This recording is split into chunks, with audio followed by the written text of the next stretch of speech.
तो जैसे हमने पिछले सत्र में ईशोपनिषद के देखा कि ईशोपनिषद का ये जो आखिरी विभाग है उसमें हम भक्तों की प्रार्थना देखते हैं भगवान को इस भौतिक जगत से जब अंतिम जो परीक्षा है, अंतिम जो समय है देह त्याग करते वक्त, तो किस प्रकार से एक भक्त भगवान को प्रार्थना करते हैं। और आपके मन में सबसे पहले ये अनुवाद पढ़ने के बाद एक प्रश्न जरूर आएगा, तो हम ये श्लोक पढ़ने के बाद उस पर चर्चा शुरू करते हैं। तो कृपया दोहराने की कोशिश कीजिएगा श्लोक क्रमांक 17। और आज हम जो इसके साथ कवर करने का प्लान करें श्लोक क्रमांक 18, वो भी भगवान के लिए मैंने आज पढ़ने के बाद मुझे पता चला बहुत सुंदर प्रार्थनाएं हैं जो हम सीख सकते हैं भगवान को अर्पण करने के लिए। लेकिन ये श्लोक क्रमांक 17 की जो प्रार्थना है वो विशेषतः हम देखेंगे कि कैसे शुद्ध भक्ति के स्तर पर नहीं है जो श्लोक क्रमांक 17 की प्रार्थना है। तो हम देखते हैं श्लोक पढ़ने के बाद। कृपया दोहराने की कोशिश कीजिएगा। वायुर्नीलम अमृतम अथेदम, वायुर्नीलमृत अनिलम अमृतम अथे अमृतमथेदं भस्मा भस्मांतम शरीरम भस्मान्तं शरीरम् ओम कृतो स्मर कृतं स्मर ॐ कृतो स्मरन् कृतं कृतं स्मरन् स्मर कृतो स्मर कृतं स्मर कृतो स्मर कृतं कृतं स्मर स्मर। तो यहाँ पर इस प्रार्थना में कहा गया है वायुर अनिलम मृतम अथेदम भस्मांतम शरीरम, की मृत्यु के बाद हे प्रभु ये जो शरीर है जो पंच महाभूतों से बना है वो कृपया भस्म होने दीजिए अग्नि में। और इस शरीर का जो वायु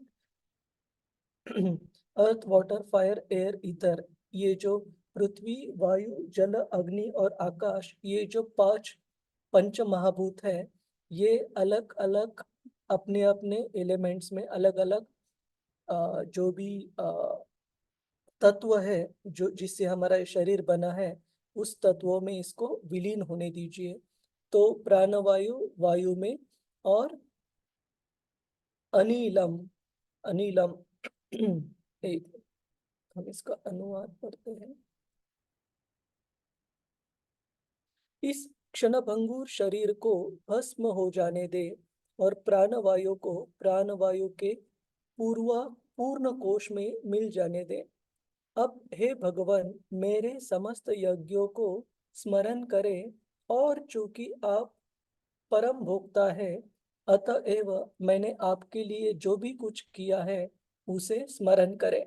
और ये जो आखिरी लाइन है, मैंने आपके लिए जो भी सेवा कुछ की है उसे स्मरण करें, ये मंत्र में 2 बार आता है। ओम क्रतो स्मर, क्रत भगवद गीता में भगवान के संबोधन में एक शब्द इस्तेमाल किया गया है कृत। और क्रतो मतलब हे प्रभु संबोधन है, भगवान को संबोधित कर रहे हैं। क्या संबोधित कर रहे हैं? हे प्रभु क्रतो स्मर, आप कृपया याद कीजिए। क्या याद कीजिए? कृतम स्मर, मैंने जो भी कार्य किया है आपकी सेवा में ये कृपया आप याद कीजिए। ये 2 बार कहा गया है। तो सबसे पहला प्रश्न हमारे मन में ये उठ सकता है कि क्या भगवान को स्मरण देना जरूरी है भक्त के लिए? तो शुद्ध भक्ति के स्तर पर इसका उत्तर है बिल्कुल नहीं। इनफैक्ट हम शास्त्रों में देखते हैं कि एक भक्त ने किया हुआ छोटा से छोटा प्रयास भक्ति में या छोटी सी छोटी सेवा भी भगवान कभी भूलते नहीं है। इनफैक्ट शास्त्रों में बहुत प्रेरणादायक कथाएं हम देखते हैं। जैसे नीलाचल जगन्नाथपुरी के बारे में कथा है कि किस प्रकार से विष्णु मंदिर में वहां पर एक छोटा सा चूहा एक दिए को कुछ खाने का पदार्थ सोचकर उसके पास गया, और जब उसने उस जोत को, जो दिए की जोत जल रही थी, उसको कोई अच्छा फल समझकर खाने की कोशिश की, तो उस चूहे की जो मुस्टैच, जो मूछें रहती है, वो जल गई आग से, अग्नि से, दिए की। लेकिन उस चूहे की उस जो विक रहती है, जो वात रहती है, उसको खींचने की वजह से वो दिया जो बुझने वाला था, वो और अच्छे से जलने लगा। और उस चूहे को भी विष्णु रूप, जो चतुर्भुज रूप है, विष्णु रूप नहीं, चतुर्भुज रूप है, भगवान विष्णु जैसा है, जो कि वैकुंठवासी धारण करते हैं, वो वैकुंठ शरीर प्राप्त हो गया, आध्यात्मिक शरीर प्राप्त हो गया, और वो आध्यात्मिक जगत में लौट गया। तो कहने का मतलब है कि जाने अनजाने में कोई भक्त छोटी सी भी सेवा करता है, तो भगवान कभी भूलते नहीं है। हम देखते प्रभु रामचंद्र जी की लीला में भी, जब स्क्विरल, कोई कहते हैं स्क्विरल, स्क्विरल को हम हिंदी में क्या कहते गिलहरी प्रभु जी। हैं? गिलहरी। गिलहरी। हाँ, गिलहरी। उस छोटी सी गिलहरी ने, और कुछ कहते हैं कि स्पाइडर, तो दोनों में से जो भी हो, लेकिन इस छोटे से जीव ने समुद्र में, जो अ, भगवान के भक्त वानर सेना जो ब्रिज बना रही थी भगवान को श्रीलंका लेकर जाने के लिए, उसमें अपना योगदान दिया, छोटे से रेती के कण उसमें डालकर समुद्र के पानी में। लेकिन प्रभु रामचंद्र ने उस सेवा को भी स्वीकार किया, और जब हनुमान जी उस गिलहरी को बाजू में हटने के लिए कह रहे थे, ताकि वो जल्दी से वो जो ब्रिज का काम है वो पूरा कर सके, प्रभु रामचंद्र जी ने रोका उनको, ये कहकर कि आपकी सेवा मेरे लिए जितनी महत्वपूर्ण है, जितनी आनंददायी है, उतनी ही सेवा इस छोटे से जीव की भी है। तो कृपया आप उन्हें डिस्क्रेडिट या डिस्करेज मत कीजिएगा। तो इस आज की प्रार्थना में हम देख रहे हैं, तो क्यों यहाँ पर कहा गया है कि हे प्रभु, मैंने आपके लिए जो भी कुछ किया है, कृपया आप उसका स्मरण कीजिए, जो भी सेवा अर्पण किए। और एक बार नहीं, दो बार कहा गया है, क्योंकि हमारे आचार्य बताते हैं कि उपनिषद की जो सारी प्रार्थनाएं हैं, सारे जो श्लोक है, वो पूरे शुद्ध भक्ति के स्तर पर नहीं है। और एक भक्त को ये स्मरण देने की भगवान को जरूरत बिल्कुल नहीं है, क्योंकि भगवान कभी भी भूलते नहीं है। छोटी सी छोटी की गई सेवा भी हम कभी भूल जाएंगे भगवान को, लेकिन भगवान हमें कभी नहीं भूलेंगे, अगर एक बार भी उनकी हमने शरण ली है, एक बार भी उनको प्रामाणिक रूप से सेवा अर्पण की है। लेकिन ये जो प्रार्थना भगवान को अर्पण करने का जो मूड है, वो बहुत बहुत महत्वपूर्ण है, कि किस प्रकार से ये जो भक्ति की प्रक्रिया है, भक्ति भक्ति की जो क्रिया है, ये कोई सोशल कस्टम या डेकोरेशन अलंकार नहीं है, कि जैसे लोग सोचते हैं कि मैं अध्यात्म का पालन करता हूँ, ये दुनिया को भी पता होना चाहिए, तो मैं गुरु भी स्वीकार करता हूँ, लेकिन ये इस पूरी जगत को दिखाने के लिए, या फिर मैं भक्ति का भी पालन करने का प्रयास करूंगा केवल दुनिया को दिखाने के लिए। लेकिन शास्त्र हमें बताते हैं कि भक्ति की क्रिया जो है, ये एकदम ऐसी साधारण क्रिया नहीं है। ये क्रिया है जीवन के सबसे महत्वपूर्ण परीक्षा में हमने परीक्षा को फेस करने के लिए, उस परीक्षा में उत्तीर्ण होने के लिए। और वो परीक्षा है जब जीवन का अंतिम समय की जो परीक्षा है। और उस समय ऐसे कहा जाता है कि अलग अलग महान भक्तों की प्रार्थनाएं, जैसे मुकुंद माला स्तोत्र में हम कुलशेखर महाराज की प्रार्थना देखते हैं कि कृष्ण त्वदीय पद पंकज पंजरात्रम, कि वो कहते हैं कि हे प्रभु, कृपया अभी मेरा जब शरीर हट्टा कट्टा है, जब शरीर मेरा अच्छी स्थिति में है, कृपया मेरा जो मेरे जो मन का राजहंस है, कृपया आपके पद कमल में इसे शरण लेने दीजिए। क्योंकि मुझे ये पता नहीं कि जब वृद्धावस्था आएगी, मृत्यु का समय आएगा, मैं आपका स्मरण अच्छी तरह से कर पाऊंगा क्या नहीं। लेकिन भक्तों के लिए कहा गया है कि वो अगर भगवान का स्मरण किसी कारण नहीं कर सके अंतिम समय पे, लेकिन उन्होंने अगर प्रामाणिक रूप से, गंभीर रूप से अपने जीवन में भक्ति मार्ग का पालन किया है तो भगवान उन्हें कभी नहीं भूलेंगे। तो इस प्रकार से भगवान को स्मरण दिलाने की भक्तों के लिए जरूरत नहीं है। तो यहाँ पर तात्पर्य में श्रील प्रभुपाद जी लिखते हैं कि इस शरीर को जो भक्त त्यागना चाहते हैं और भगवत धाम प्राप्त करना चाहते हैं, तो कोई बता सकता है कि क्यों एक भक्त इस शरीर को त्याग कर भगवत धाम लौटना चाहता है? कोई बता सकता है क्या दिक्कत है? इसमें भी हम सेवा कर सकते हैं, बिल्कुल कर सकते हैं, लेकिन दिक्कत क्या है इसमें? शरीर को क्यों त्याग कर भगवत धाम जाना चाहते हैं जब हमारा समय खत्म हो जाएगा? हरे कृष्ण प्रभु जी। हरे कृष्णा। यस माता क्योंकि जी। प्रभु जी, क्योंकि ये शरीर जो है क्षणिक है, तो इसमें हम हमेशा रह करके भगवान की सेवा नहीं कर सकते। एक बार फिर से दोहराइएगा माता जी प्लीज। प्रभु जी, क्योंकि ये शरीर जो है वो क्षणिक है, तो इसमें हम हमेशा नहीं रह चलिए। सकते, एक दिन ये शरीर खत्म हो जाएगा। तो इसलिए हाँ, भगवान के पास जाएंगे, उन उन वहां पर रहेंगे तो शाश्वत शरीर मिलेगा जिसमें रह करके हम भगवान की सेवा कर सकते। असीमित मात्रा में कर सकते, बिल्कुल सही। तो बेसिकली ये कारण जो माता जी ने बताया, कृष्ण मोहिनी सुदेवी माता जी ने, बिल्कुल सही है। इसको हम दो तरीके से समझ सकते हैं। एक तो है ये जो शरीर है हमारे लिए अनैसर्गिक स्थिति है, foreign, this body is a foreign material, foreign body for us. Foreign का मतलब है कि जो, जैसे समझो हम कहीं के रहने वाले हैं, नेटिव प्लेस है, और हम कहीं बाहर जाते हैं तो एक दिन, 2 दिन, 6 दिन, 8 दिन हमें ठीक लगता है जब तक हमारा काम है। लेकिन जब हम थक जाते हैं तब हमें कभी भी हमारे घर पे आने का मन करता है ताकि हम रिलैक्स हो सके, रिफ्रेश हो सके, है ना? वो घर एक ऐसी जगह है जहाँ पर हमें सबसे ज्यादा कंफर्टेबल लगता है और हमें वहां पर ज्यादा तौर पर वहां रहने का मन करता है।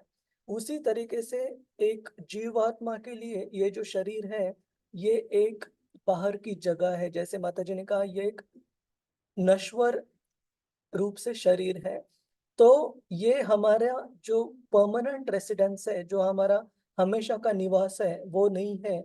इसलिए क्योंकि ये फॉरेन सब्सटेंस है हमारे एक जीवात्मा के लिए, जीवात्मा भगवान के शुद्ध भक्त इसको त्याग कर शाश्वत शरीर प्राप्त करना चाहते हैं। और क्योंकि ये शरीर नश्वर है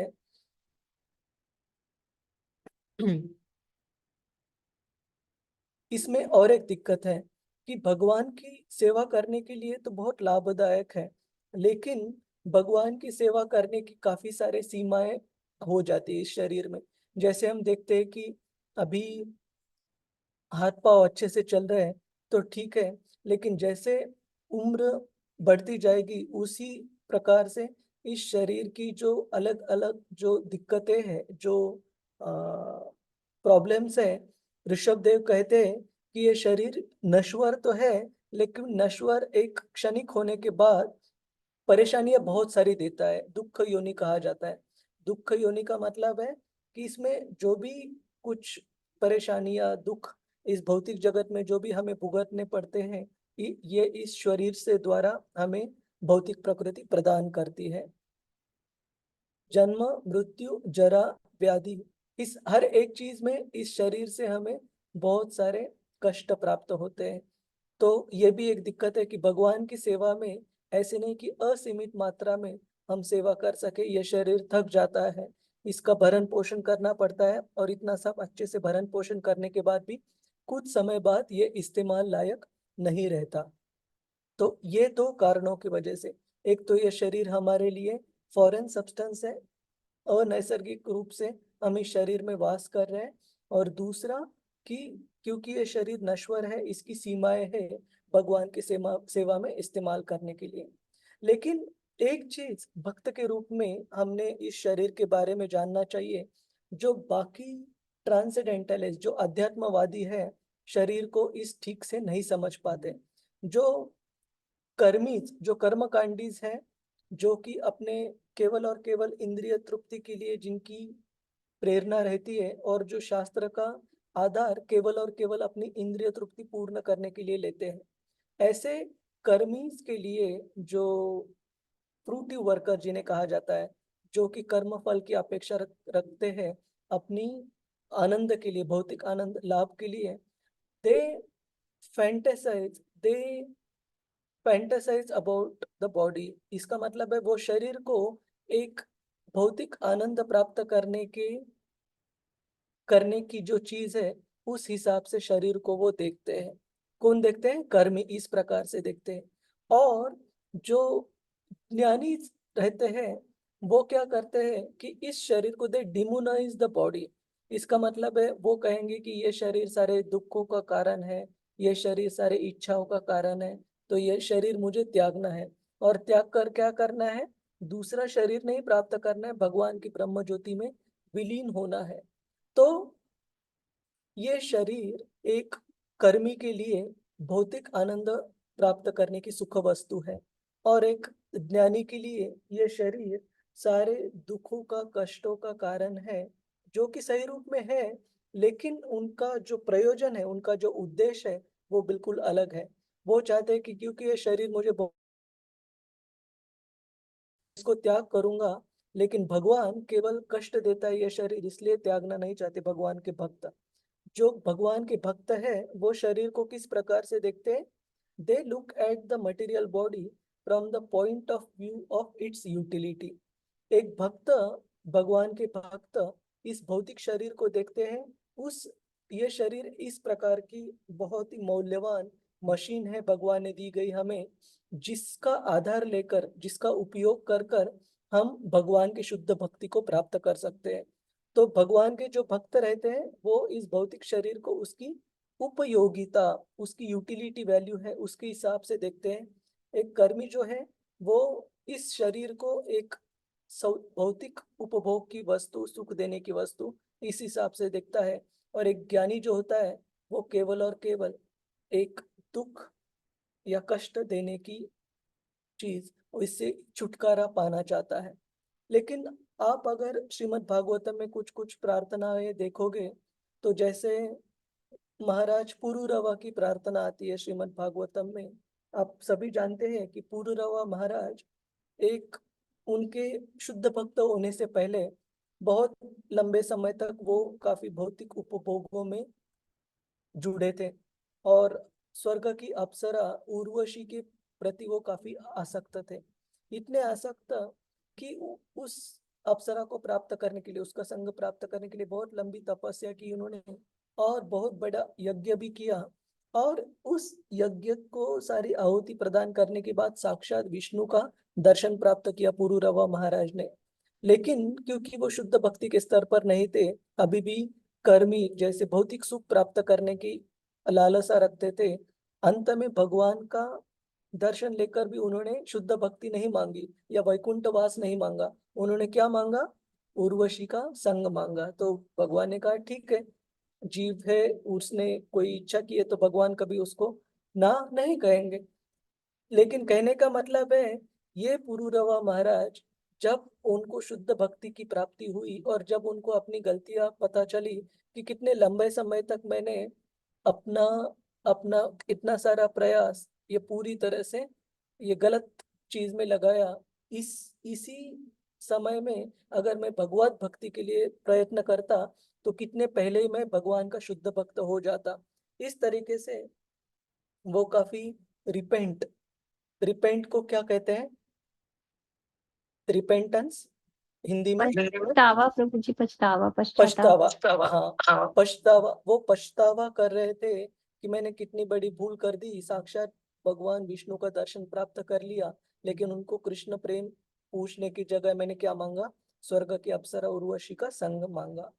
तो इनकी और एक प्रार्थना है कि किस प्रकार से वो खुद की तुलना करते हैं कि एक कृमि या कृटक, सॉरी कृमि या कीटक जो रहता है, जो कि किसी किसी धर्म में शरीर मृत्यु के बाद इस शरीर को दफनाया जाता है, और कहा जाता है कि वो कृमि, अलग अलग प्रकार के कृमि और कीटक इस शरीर को खाते हैं और ये शरीर नष्ट हो जाता है।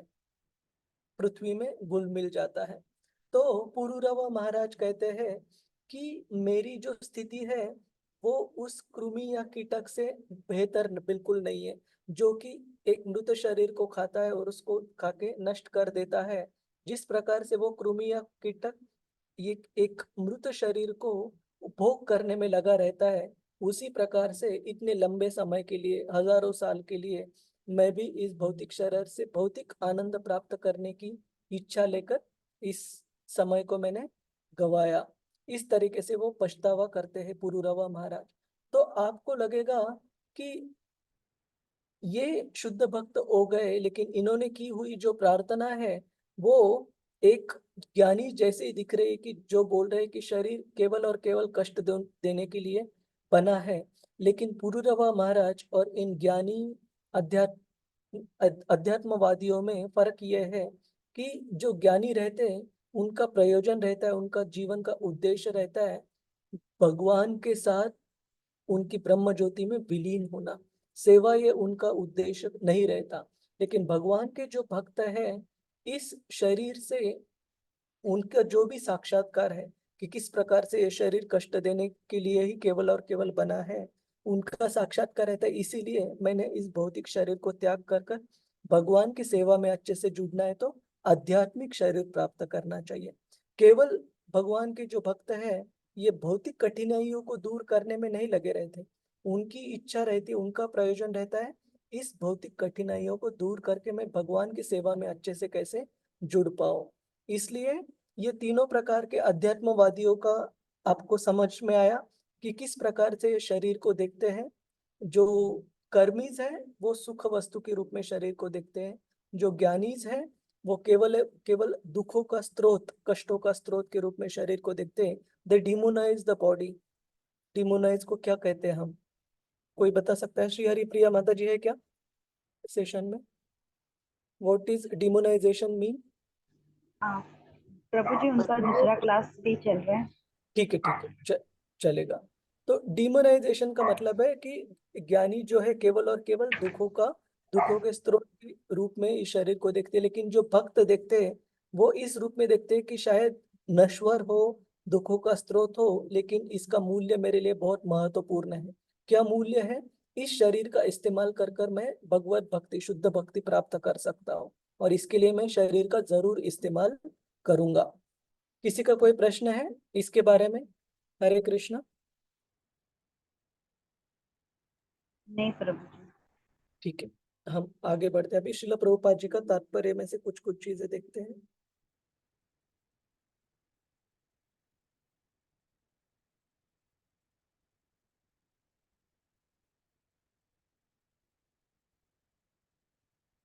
तो इस तात्पर्य में श्रील प्रभुपाद जी का थोड़ा लंबा तात्पर्य है। श्रील प्रभुपाद जी इस पर विस्तार से चर्चा करते हैं कि किस प्रकार से ये जो शरीर है ये एक बाहरी आवरण है, भौतिक आवरण है आत्मा के ऊपर, जो कि अनैसर्गिक है। और प्रभुपाद जी बताते हैं किस प्रकार से एक जीवात्मा की इच्छा के अनुसार उसको शरीर दिया जाता है। जैसे कोई व्यक्ति अगर मांस भक्षण करना चाहे तो उसको कार्निवोरस एनिमल, मतलब उसको किसी मांसाहारी प्राणी जैसे शेर है उसका शरीर प्राप्त हो जाएगा। या फिर किसी को निम्न स्तर का कोई अन्न ग्रहण करने की सोच है तो उसको हॉग्स डॉग्स जैसे सुअर का भी शरीर प्राप्त हो सकता है, जिसको कि कोई डिस्क्रिशन मतलब कोई वो भेदभाव नहीं करता कौन सी चीज स्वीकार करनी करनी चाहिए, कौन सी चीज नहीं स्वीकार करनी चाहिए। इस प्रकार का शरीर एक जीव को प्राप्त हो सकता है। लेकिन जो मानव है उसकी जिम्मेदारी है कि मैंने ये शरीर प्राप्त किया है तो मेरी जो सोच होनी चाहिए, मेरी जो अपेक्षा होनी चाहिए सुख की, वो भी उसके अनुसार होनी चाहिए, ना कि किसी प्राणी के विचार अनुसार। अगर प्राणी के विचार अनुसार हमारी इच्छाएं हम रखेंगे तो उसी प्रकार के प्राणी का जन्म हमें प्राप्त हो जाएगा। तो हम तीसरे पैराग्राफ से थोड़ा डिटेल में पढ़ेंगे। थोड़ा एक मिनट। इसके बाद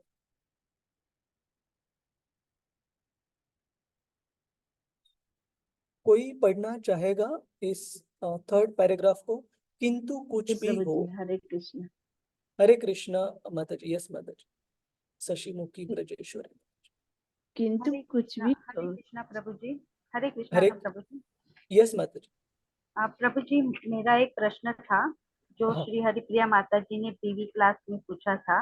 उन्होंने हम्म। कहा था कि यहाँ पे लिखा है ना, पहला पैराग्राफ, जीवात्मा का रूप कभी निराकार या निराकार होता है, तो उसमें क्या हमें समझना चाहिए कि जैसे कि सॉरी, जीवात्मा, जो जीवात्मा होता है उसका रूप निराकार होता है, तो उसमें हमें क्या समझना चाहिए कि आत्मा जब इस शरीर छोड़ के जाता है तो उसका कोई यानी उसको शरीर प्राप्त होता है क्या?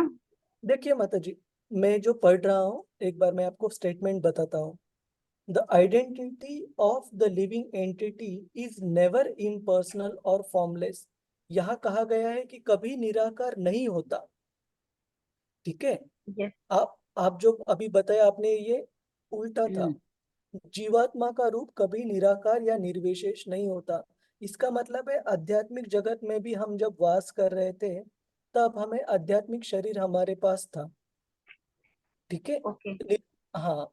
तो ये जो ज्ञानी, जो अध्यात्मवादी है, जिनकी सोच रहती है कि मुझे इस शरीर का त्याग करना है और ब्रह्म ज्योति प्राप्त करनी है, प्रभुपाद जी आगे जाकर लिखते हैं कि ब्रह्म ज्योति में जो उनका स्थान है वो कभी भी शाश्वत नहीं हो सकता। कभी भी वो जो ब्रह्म ज्योति में विलीन होने की जो अवस्था है वो शाश्वत नहीं रह सकती। क्यों? क्योंकि जीवात्मा के लिए जो थिंकिंग फीलिंग एंड विलिंग, जो एक जीव का नेचर है, जो एक जीव का स्वभाव है कि वो हमेशा कुछ ना कुछ चाहता है। थिंकिंग फीलिंग, उसको भावनाएं रहती है एंड सोच रहती है। तो जब भी वो कोई कार्य करने की सोच रखता है तो उसे शरीर जरूर लगेगा, क्योंकि बिना शरीर के कोई भी जीव कार्य नहीं कर सकता। तो उसको भौतिक शरीर प्राप्त हो जाता है। लेकिन यहाँ पर बताया गया है कभी भी हम निराकार या निर्विशेष, हम निर्विशेष स्थिति में कभी नहीं थे। पहले भी हमेशा हमारा एक साकार रूप रहा है, चाहे हम आध्यात्मिक जगत में जब थे या फिर अभी भी जब भौतिक जगत में है। यानी तो प्रभु प्रश्न। जी, जब भी हाँ। हम आध्यात्मिक में जाते हैं तो हम्म। हमें हमारा कोई शरीर रहता है कि यही बिल्कुल शरीर? बिल्कुल रहता है। शरीर रहता है। और शास्त्र में उसका वर्णन भी है, जैसे भगवान का शरीर सच्चित आनंद रहता है, जो कि भौतिक तत्वों से नहीं बना रहता। उसी तरीके से भगवान के जो शुद्ध भक्त है, जो भौतिक भगवत जगत प्राप्त करते, भगवत धाम प्राप्त करते हैं, उनको भी भगवान जैसे ही आध्यात्मिक शरीर प्राप्त होता है, जो सच्चित आनंद है। और प्रभु जी, जब भी हम बोलते हैं ना 12 या 13वां हमारा होता है, तब तक तो हमें शरीर नहीं मिलता है ना प्रभु जी? करेक्ट तभी हमें करेक्ट यातना शरीर प्राप्त होता है क्या, क्योंकि वो यातना भुगतने के लिए? करेक्ट। तो वो यातना शरीर ऐसे है कि जो भी हमारे कुछ भी कार्य हुए हैं, ऑफकोर्स शुद्ध भक्त के लिए नहीं कह सकते हम, लेकिन जो अभी तक इसी भौतिक जगत में है और जिनको कर्मफल भुगतना जरूरी है, ऐसे व्यक्तियों के लिए जो यातना भुगतने के लिए शरीर प्राप्त होता है वो एक रूप से प्राप्त होता है कि वो उसमें मृत्यु नहीं आती, यातनाएं तो होती है। ठीक है। लेकिन ये जो 12-13 दिन का कालावधि आप बता रही है वो समय है। एक्चुअली एक इस पर काफी विस्तार से चर्चा हुई है।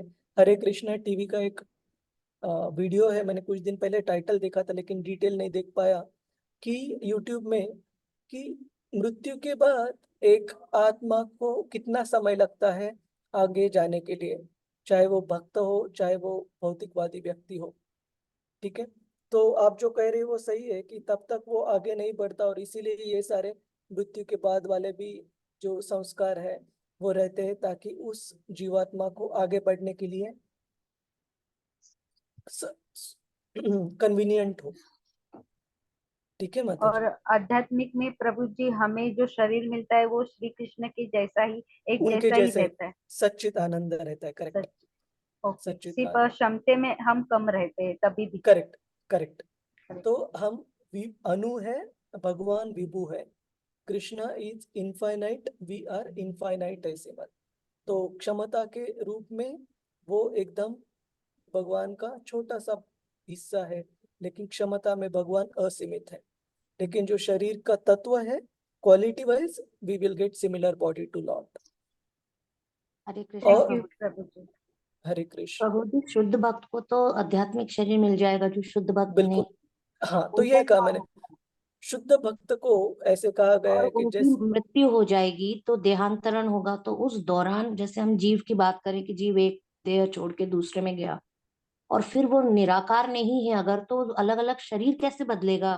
क्योंकि वो शरीर का तो साकार स्वरूप है। जैसे कोई हाँ तो चींटी है, वो मरने के बाद हाथी बनेगी, तो कुछ तो था ना, जो एलिमेंट जो बिना शेप का था, जो चींटी के शरीर से निकल के एलिफेंट के दे, देहांतरण में।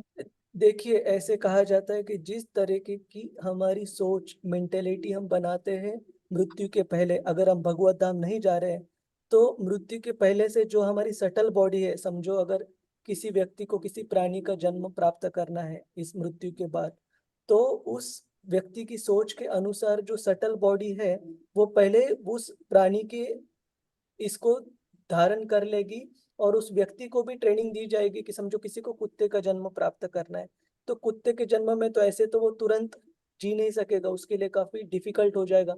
तो उसको पहले ट्रेनिंग दी जाती है कि कुत्ते के जिस तरीके से विचार रहते हैं, जो भी उसकी आदतें रहती है, जो भी उसे अच्छा लगता है, उसके बारे में उसकी रुचि पैदा हो, ताकि वो उस शरीर में अच्छे से रह पाए।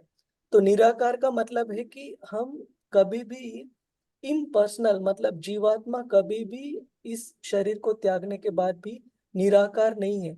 हम किसी ना किसी ध्येय रूप, शरीर रूप में हम ध्येय शरीर हमें निश्चित धारण करने को मिलता है। लेकिन जैसे माता जी ने कहा कि जब तक हमें अगला भौतिक शरीर नहीं प्राप्त होगा, तब तक जो भी यातनाएं हमें जाना है, जो भी ट्रेनिंग प्राप्त करना है, उन ट्रेनिंग के लिए, उन यातनाओं को स्वीकार करने के लिए एक शरीर प्राप्त हो जाएगा, जिसमें यातना तो मिलेगी लेकिन मृत्यु नहीं हो सकती उस।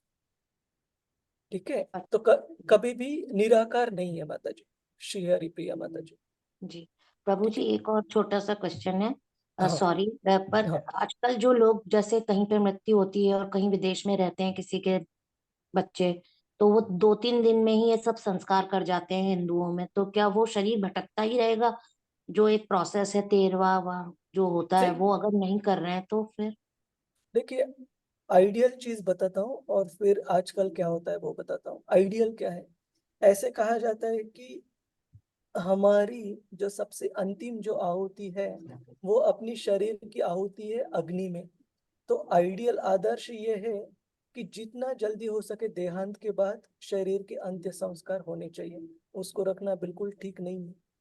लेकिन आजकल, जैसे माता जी ने कहा कि प्रैक्टिकल सर्कमस्टेंसेस, कंस्ट्रेंट्स कुछ कुछ है, जिसकी वजह से काफी बार जो अंतिम संस्कार है वो डिलेड हो जाते हैं। लेकिन वो अच्छा नहीं है काफी चीजों के लिए। एक तो उस व्यक्ति को जब तक उसके अंतिम संस्कार ठीक से नहीं होंगे, वो व्यक्ति की आत्मा भी, जो उनकी आसक्तियां है, वो उस शरीर से जुड़ी होने के वजह से वहां से वो निरासक्त होकर, डिटैच होकर अगले उनके प्रवास के लिए वो निकल नहीं पाएंगे। दूसरी चीज है कि जो हमने अभी कहा, आहुति जो अग्नि में अर्पण करते हैं, शरीर बहुत जल्दी डिटोरियोरेट, डिटोरियोरेट का क्या कहते हैं हम हिंदी में, बहुत सड़ने जल्दी लगता है, खत्म सड़ने, होने लगता है। हाँ, खत्म होने लगता है, सड़ने लगता है। तो कभी भी हम कोई चीज अर्पण करते हैं तो वो जितनी हो सके फ्रेश होनी चाहिए। ऐसी चीज नहीं अर्पण करनी जो पुरानी हो गई, 2 दिन खराब हो गए और उसके बाद अर्पण कर रहे हैं, तो ये चीज अच्छी नहीं है। अंतिम संस्कार डिले करने का जो तरीका है वो बिल्कुल अच्छा नहीं है। लेकिन क्या करें, सबको बताना मुश्किल है ये चीज। ठीक और है एक प्रभु जी। और एक चीज मुझे बतानी थी कि जो शुद्ध भक्तों के लिए भी, आप दोनों में से किसी ने पूछा था कि शुद्ध भक्त के लिए क्या होता है जो जिनको आध्यात्मिक शरीर प्राप्त होता है, तो इसके बारे में भी शास्त्र में उदाहरण है। जैसे पहले स्कंद में छठे अध्याय में हम देखते हैं नारद मुनि जी का जीवन, ब्रह्मा के पहले वाले कल्प में, पहले वाले दिन में, जब वो दासी पुत्र के रूप में, जब उन्होंने भक्ति की विधि सीखी भक्ति वेदांतों से, और जब जैसे उन्होंने सीखा था वैसे उन्होंने पालन किया भक्ति की विधि का, अंत में उनको भगवान का दर्शन हुआ, और दर्शन भगवान का समाप्त होने के बाद भगवान से उपदेश भी उनको प्राप्त हुआ, नारद मुनि को। और उस प्रकार से उन्होंने भगवत भक्ति करने के बाद जब अंतिम समय में उन्होंने देह त्याग किया, तब कहा गया है भागवतम कि उनको तुरंत सच्चित आनंद आध्यात्मिक शरीर तुरंत प्राप्त हो गया। तो ये कुछ कुछ उदाहरण है। और भी हम एक उदाहरण देखते हैं संत तुकाराम महाराज का, देहू में, महाराष्ट्र में, कि जब वैकुंठ गमन के लिए वैकुंठ यान आया, तो ऐसे कहा गया है कि सच्चित आनंद देह धारण कर कर ही तुकाराम महाराज उस वैकुंठ विमान में स्थापित हुए, बैठे, और फिर वो वैकुंठ धाम चले गए। तो कुछ कुछ वर्णनों से इनसे हमें पता चलता है। एक भागवत का उदाहरण दिया हमने, जो कि भागवत में 6ठे अध्याय में डिस्क्रिप्शन आता है, वर्णन है कि नारद मुनि को आध्यात्मिक शरीर तुरंत प्राप्त हुआ बिना किसी डिले। तो शुद्ध भक्त अलग है उनका केस, लेकिन जो पहला वाला केस बताया हमने वो भौतिकवादी व्यक्तियों का है। ठीक है। और किसी जी को प्रभु। कोई, और यही एक कारण है, एक मुद्दा, और यही एक कारण है कि जो भी काफी वरिष्ठ वैष्णव रहते हैं, काफी बार उनका शरीर जब मृत्यु होता है तब जलाया नहीं जाता, उनको दफन किया जा, उनकी समाधि बनाई जाती है। क्यों? क्योंकि ऐसे कहा जाता है कि शुद्ध भक्त का जो शरीर, इसका मतलब ये नहीं कि जिनको जलाया जाता है वो शुद्ध भक्त नहीं है, ऐसे बिल्कुल नहीं है।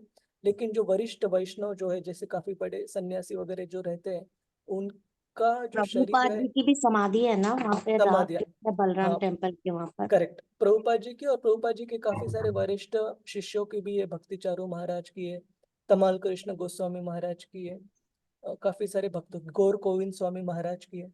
तो कहा जाता है कि ऐसे वरिष्ठ वैष्णवों का जो शरीर है, इस भौतिक जगत में होने के बावजूद भगवान कृष्ण की सेवा में नित्य जुड़े रहने की वजह से वो शरीर पूर्ण रूप से, जैसे लोहा अगर अग्नि में काफी लंबे देर तक रखा तो आग बन जाएगा, लाल बन जाएगा, और उस लोहे को आप जो भी टच करेंगे सेम इफेक्ट आएगा जैसे कि अग्नि को टच करने पर आता है। कोई कपड़ा लगाएंगे तो कपड़ा भी जलने लगेगा। तो इसी तरह से जो शुद्ध भक्त है भगवान के, उनका शरीर भी भगवान की सेवा में नित्य सेवा करने से, जुड़ने से आध्यात्मिक हो जाता है, इसीलिए उसको जलाया नहीं जाता, समाधि बनाई जाती है। ठीक है, किसी और का कोई सवाल है? हरे कृष्णा। हरे कृष्णा प्रभु जी, दंडवत प्रणाम। दंडोत माता जी। प्रभु जी, जैसे कि आपने बताया, तो हम प्रभु जी गोलोक धाम में भी भगवान के पास तो तभी कोई भी जा सकते हैं जब हम शुद्ध भक्तों की बात करते हैं। जब उनके अलावा, शुद्ध भक्तों के अलावा, जैसे हम भी हैं, जब तक हम अपने को शुद्धिकरण नहीं होता, जब तक हम अपने को मतलब शुद्ध सत्व गुण में नहीं स्थापित करते, हम भी नहीं जा सकते प्रभु जी, है ना। क्योंकि हम में अगर एक कण भी रह गया, मतलब आउट ऑफ द 3 मोड्स, तो फिर हम, मतलब अभी हमें थोड़ी सी भी इम्प्योरिटी रह गई तो हमें भी मुश्किल है। तो प्रभु जी, हम तो यही कहते होंगे ना, ये समझे क्या कि सिर्फ शुद्ध भक्त ही वहां रहते हैं, या नॉर्मल भक्तों को एंट्री है, देखिए, पॉसिबल है? आपका आपका बहुत बहुत प्रैक्टिकल प्रश्न है। एक मिनट, मुझे इको आ रहा है कि आपके प्रश्न का उत्तर हाँ भी है और ना भी, कि भगवत धाम जाने के लिए क्या हमारा हृदय पूर्ण रूप से शुद्धिकरण होना चाहिए? बिल्कुल होना चाहिए। सारे कल्मश दूर होने चाहिए? बिल्कुल होने चाहिए।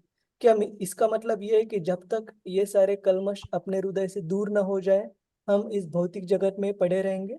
इसका उत्तर भी है ना। कि प्रभुपाद जी ने कहा कि जब एक बार भक्तों ने उनको, प्रभुपाद बता रहे थे कि Prabhupada said you at least be 90% perfect and 10% I will manage. तो भक्त फिर भी काफी निराश थे कि उनको लगा कि 90% परफेक्शन प्राप्त करना भी बहुत बड़ी चीज है, बहुत मुश्किल है। तो प्रभुपाद जी ने कहा कि ठीक है 80%। और भक्त खुश हुए, लेकिन फिर भी उनको ये भी नहीं लग रहा था कि 20-80% भी हम प्राप्त कर पाएंगे कि नहीं, मतलब उतना शुद्धिकरण, उतनी भक्ति का स्तर। और अंत में प्रभुपाद जी ने कहा कि ठीक है 60% बट नथिंग लेस। तो कहने का मतलब है 60, 61, 59 ये फर्क नहीं है। कहने का मतलब है कि हम अपने बलबूते पर नहीं, हम अपने प्रयास के ऊपर, और भगवान के जो शुद्ध भक्त हैं जैसे शिल प्रभुपाद जी है, और उनके जो शिष्य हैं, उन शुद्ध भक्तों की करुणा के आधार पर हम भगवत धाम प्राप्त कर लेंगे माता जी। जी प्रभु जी, जी जी, हरे इसमें कृष्ण प्रभु जी, बहुत हमारे बलबूते पर बहुत मुश्किल है, जी जन्मे जन्मांतर लग जाएंगे, लेकिन वो प्राप्त होना स्तर की बात है मुश्किल है। प्रभु जी। वही हम तो मतलब उन्हीं के शरण में हैं, आश्रय तो उन्हीं का है हमारे लिए। हरे जी, कृष्ण। थैंक यू प्रभु जी, हरे लेकिन इसका फायदा कृष्ण। भी नहीं उठाना चाहिए हम्म, कि चलो करते रहो मौज मजा भौतिक जगत में और शुद्ध भक्त के ऊपर रख दो पूरा विश्वास, ऐसे नहीं, प्रयास करना बहुत जरूरी जी है। प्रभु जी, हरे कृष्ण चैतन्य हरे प्रभु। कृष्ण प्रभु जी, पढ़ो। हाँ, एक मिनट। अगला मैं ये, हाँ, किंतु कुछ भी हो। हरे कृष्ण। शील प्रभुपाद की जय। शील प्रभुपाद के द्वारा। किंतु कुछ भी हो, समस्त पशुओं तथा मनुष्यों के भौतिक शरीर जीव के लिए अस्वाभाविक है। वे जीव की इंद्रिय तृप्ति की इच्छा के अनुसार बदलते रहते हैं। विकास क्रम के चक्र में जीव एक शरीर बदलकर दूसरा शरीर ग्रहण करता है। जब यह संसार जलमग्न था तो जीव ने जलीय रूप जलचर योनि धारण किया। फिर वह शाक जीवन में गया और उसे पार करके कीट जीवाणु में आया। फिर कीट से पक्षी जीवन में, पक्षी से पशु जीवन में और पशु जीवन से मनुष्य जीवन में आया। यह मनुष्य रूप जब आध्यात्मिक ज्ञान की चेतना से पूर्ण हो जाता है तो यह उसका सर्वाधिक विकसित रूप होता है। इस मंत्र में मनुष्य की इस आध्यात्मिक चेतना का सर्वाधिक विकसित रूप वर्णित है। मनुष्य को इस भौतिक शरीर का त्याग करना चाहिए जो जलकर राख हो जाएगा और प्राण वायु को शाश्वत वायु तत्व में मिल जाने देना चाहिए। जीव के सारे कार्यकलाप शरीर के भीतर विविध प्रकार की वायु के परिभ्रमण से संपन्न होते हैं, जिन्हें संक्षिप्त रूप में प्राण वायु कहते हैं। योगी जन सामान्यतः शरीर में वायु को वश में करने का अध्ययन करते हैं। आत्मा को एक वायु चक्र से उठकर एक अन्य वायु चक्र तक उठना होता है। जब तक कि वह सर्वोच्च चक्र ब्रह्म रंध्र में नहीं पहुंच जाता, इस बिंदु से पूर्ण योगी अपने आप को अन्य किसी इच्छित लोक तक ले जा सकता है। इसकी विधि यह है कि एक भौतिक शरीर त्याग कर दूसरे में प्रवेश किया जाए। लेकिन ऐसे रूपांतर की पूर्णता तभी संभव है जब जीव अपने इस भौतिक शरीर का सर्वथा परित्याग कर सके और जैसा कि इस मंत्र में सुझाव दिया गया है, आध्यात्मिक आकाश में प्रवेश कर सके, जहाँ वह सर्वथा भिन्न प्रकार का शरीर विकसित कर सकता है। एक आध्यात्मिक शरीर जिसकी न तो कभी मृत्यु होती है न कोई परिवर्तन। हरे कृष्णा प्रभु जी। धन्यवाद, धन्यवाद हरे कृष्ण, धन्यवाद। तो यहाँ पर बताया गया है कि अलग अलग प्रकार के जो शरीर होते हैं, जैसे एक्वेटिक्स जो जलचर हैं, जैसे प्राणी हैं, जैसे पशु हैं, जैसे पेड़ पौधे हैं, तो ये मत समझिएगा कि एक प्रकार के जीव दूसरे प्रकार के जीव से उनकी उत्पत्ति होती है। ऐसे Shrimad Bhagavatam doesn't talk about evolution in this way. Shrimad Bhagavatam में कहा गया है कि जब ब्रह्मा जी और उनके प्रजापति, उनके जो बच्चे हैं, जो कि इस भौतिक जगत के सारे जीवों को शरीर प्राप्त करवाने के लिए जिम्मेदार है, वो प्रजापति और ब्रह्मा जी मिलकर सारे शरीरों का उत्पत्ति करते हैं। तो ऐसे नहीं कि एक प्रकार के शरीर से दूसरे प्रकार के शरीर उत्पन्न होते हैं, जैसे डार्विन ने कहा, उस तरीके का इवोल्यूशन भागवतम में नहीं कहा गया है। लेकिन अलग अलग प्रकार के जो शरीर है, जो बनाए गए हैं हमारे इच्छाओं के हिसाब से शरीर प्रदान करने के लिए। जैसे प्रभुपाद जी पिछले वाले पैराग्राफ में बताते, अगर कोई खून या मांस उसका भक्षण करना चाहे तो उसको उस तरीके का शरीर दिया जाता है, so on and so fourth. और हमारे शरीर में 7 प्रकार के वायु चक्र बताए गए हैं। सारे तो मुझे पता नहीं, लेकिन अपान, पान और उसमें अलग अलग प्रकार के, और जब सबसे ऊपरी चक्र है वहां पर जो छेद रहता है, मतलब हमारे सिर में, मराठी में हम तालू कहते हैं, या फिर हमारी इसमें जो सेरेब्रम। हाँ सेलेब्रम, या फिर स्कल, स्कल में सबसे ऊपर जो जिसे ब्रह्मरंध्र कहा जाता है। तो जो योगीज है स्पेसिफिकली, वो इस भौतिक अभ्यास से अपना शरीर त्याग कर देते हैं एक विशेष समय पर, जब सूर्य नॉर्दर्न हेमिस्फीयर को हम हिंदी में क्या कहते हैं? उत्तरायण। उत्तरायण, उत्तरायण। हाँ। उत्तरायण में एक विशेष समय पर अगर वो शरीर का त्याग कर दे तो उनको उच्च ग्रह प्राप्त हो जाते योगियों को। लेकिन भक्तों को ये सब सोचने की जरूरत नहीं है। भक्त अगर दक्षिणायन में भी चल बसे या उत्तरायण में भी चल बसे, जब तक उन्होंने भक्ति अच्छे से की है उनको भगवत धाम जरूर प्राप्त हो जाएगा। लेकिन जो योगीज हैं, उन्होंने कितने भी अच्छे से योग अभ्यास क्यों ना किया हो, जब तक उन्होंने भक्ति नहीं की है, शुद्ध भक्ति, तब तक उन्हें इसी भौतिक जगत के जो ऊपरी ग्रह है, जैसे जनलोक, महरलोक, तपलोक और ज्यादा से ज्यादा ब्रह्मलोक, यहीं पर उनको वास करना पड़ेगा, जो कि महान ग्रह है। जब ब्रह्मा जी की शाम ढलती है, तब ये जो उच्च ग्रह है, स्वर्गलोक से भी उच्च, ये कभी नष्ट नहीं होते, तो यहाँ पर इन योगियों को प्रवेश प्राप्त हो सकता है।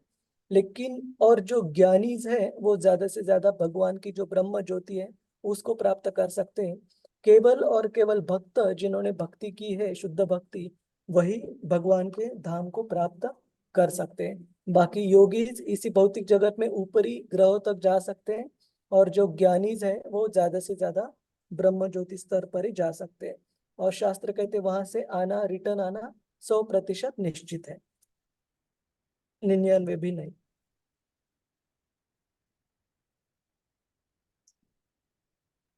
तो हम आगे बढ़ते हैं।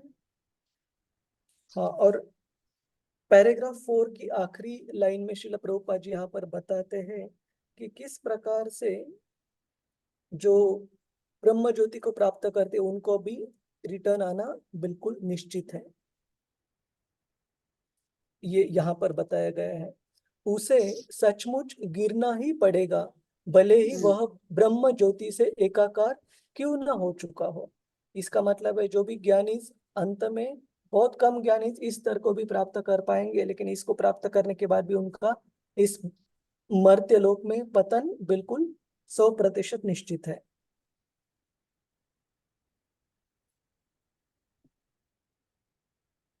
और आगे चलकर श्रील प्रभुपाद जी तात्पर्य में बताते हैं इस कंक्लूजन की वजह से, क्योंकि इस ब्रह्म ज्योति से भी आना निश्चित है, तो एक भक्त को चाहिए कि इस प्रकार से हमें शरीर त्याग करना है ताकि हमें भगवत धाम हम प्राप्त कर पाए। और ब्रह्म ज्योति बाकी इत्यादि जो गंतव्य स्थान है उनकी भी हमने कभी अभिलाषा नहीं करनी चाहिए। जैसे हमने पहले भी चर्चा की है कि ऐसे नहीं कि शुद्ध भक्त हो गए मतलब उनका उनकी चॉइस नहीं रही। शुद्ध भक्त होने के बाद जब उनको भगवत धाम लेकर जाते हैं, तभी भी उनको सारे अलग अलग जो उच्च ग्रह है, जैसे स्वर्गलोक हो, ब्रह्मलोक, तपलोक, महरलोक, जनलोक, जनलोक, महरलोक, तपलोक और ब्रह्मलोक, ये 4 जो अपर प्लैनेटरी सिस्टम, स्वर्गलोक से भी ऊपर, वो भी दिखाए जाते हैं। और हर एक समय पर उनको चुनाव दिया जाता है, चॉइस दी जाती है कि आपको क्या यहाँ रुकना है, ये चूज करना है। तो एक शुद्ध भक्त को चाहिए अंतिम क्षण तक हमें केवल और केवल भगवान कृष्ण को ही चुनना है, नहीं तो हम इसी भौतिक जगत में अटके जाएंगे।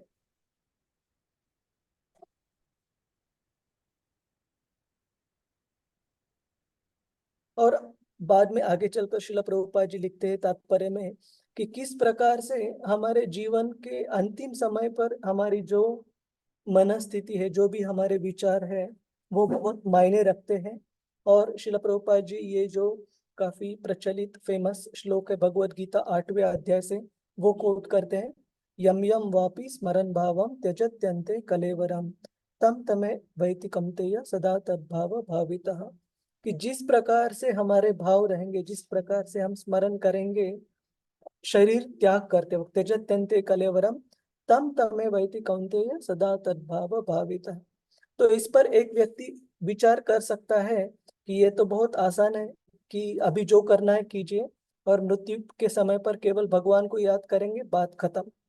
तो प्रभुपाद जी बताते हैं इस मुद्दे के ऊपर कि मृत्यु के समय इनवेरिएबली, मतलब निश्चित रूप से केवल उसी वस्तु की तरफ हमारा ध्यान आकर्षित हो जाएगा जिस वस्तु का आधार लेने की हमने आदत लगा रखी है। जब भी हम परेशानी में हो, जब भी हम मुश्किलों में, दिक्कत में हो, जिस वस्तु का आधार व्यक्ति लेता है, जैसे काफी जो भौतिकवादी व्यक्ति रहते हैं, कभी कभी नशापान का आधार लेते हैं कि कभी काफी स्ट्रेस हो गया तो कोई स्मोक करना चाहेगा, कोई काफी स्ट्रेस हो गया कोई शराब लेना चाहेगा।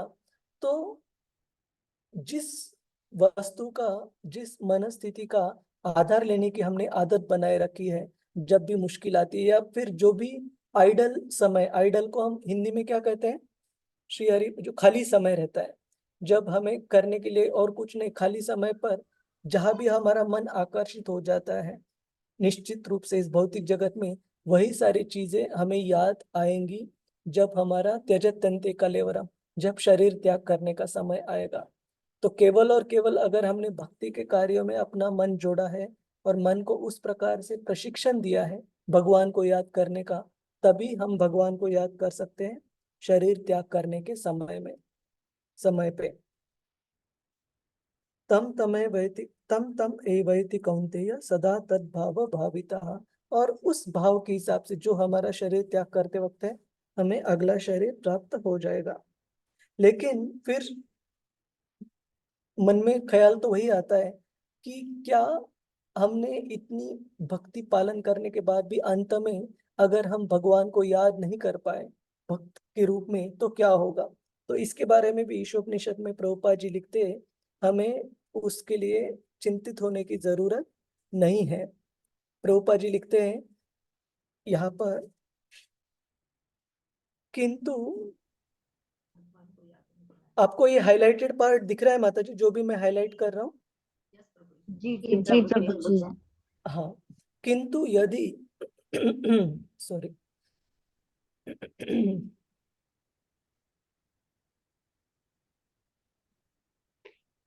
किंतु यदि इस प्रकार से, मतलब शरीर त्याग करते वक्त इस प्रकार से स्मरण न भी कराया जाए तो भी भगवान अपने शुद्ध भक्त की भक्ति को नहीं भूलते हैं। तो भक्त को चिंतित होने की बिल्कुल जरूरत नहीं है। हमें चिंतित होना चाहिए हम अपनी भक्ति कैसे अच्छे से कर सके।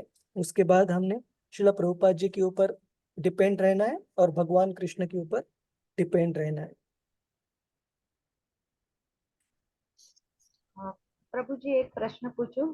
हाँ हाँ प्रभु जी, हरे कृष्णा, दंडवत प्रणाम। प्रभु जी ये कहना था कि मनुष्य योनि में किए हुए कर्म के वजह से हमें अनंत अलग अलग प्रकार के शरीर मिलते हैं ना, क्योंकि हमने लास्ट जो चिंतन रहता है हमारा मृत्यु के वक्त, अगर समझो मेरा चिंतन ये रहेगा कि कुछ भी, यानी समझो कि तो उसके वजह से मैं कुछ भी, यानी जलचर प्राणी में रूपांतर हो गई, तो मेरा, यानी मुझे स्विमिंग का ऐसा कुछ याद रहा तो मैं जलचर बन जाऊंगी।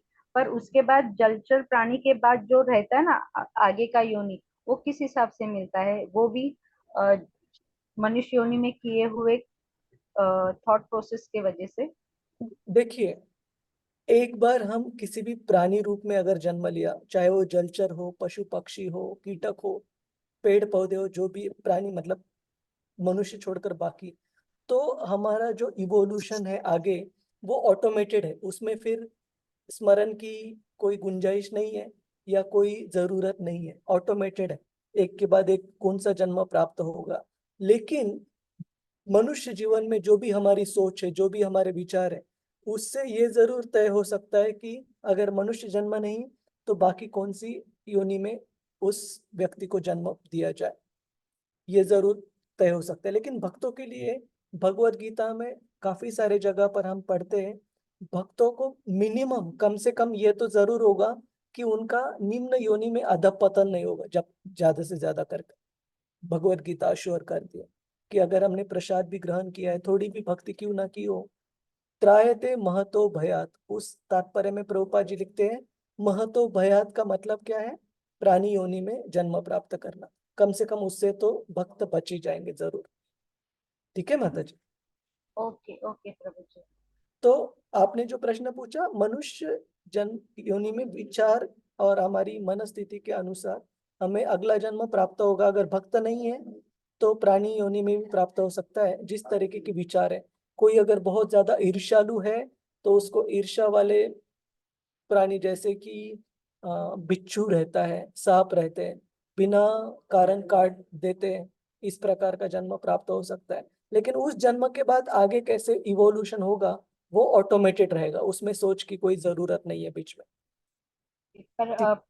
पर प्रभु जी वो तो मनुष्य के कर्म के हिसाब से ही वो अनंत शरीर मिलते हैं ना, यानी अनंत, वो जो हाँ, विकास जो विकास इमीडिएट, चक्र जो जो विकास नेक्स्ट, चक्र जो आप अगला जो अगला शरीर है वो मनुष्य जीवन में जो विचार है उसके अनुसार। लेकिन उससे अगला, एक बार आपने पशु जन्म, प्राणी जन्म प्राप्त कर लिया, उससे अगला वाला उसमें सोच की कोई गुंजाइश नहीं है, वो ऑटोमेटेड रहेगा।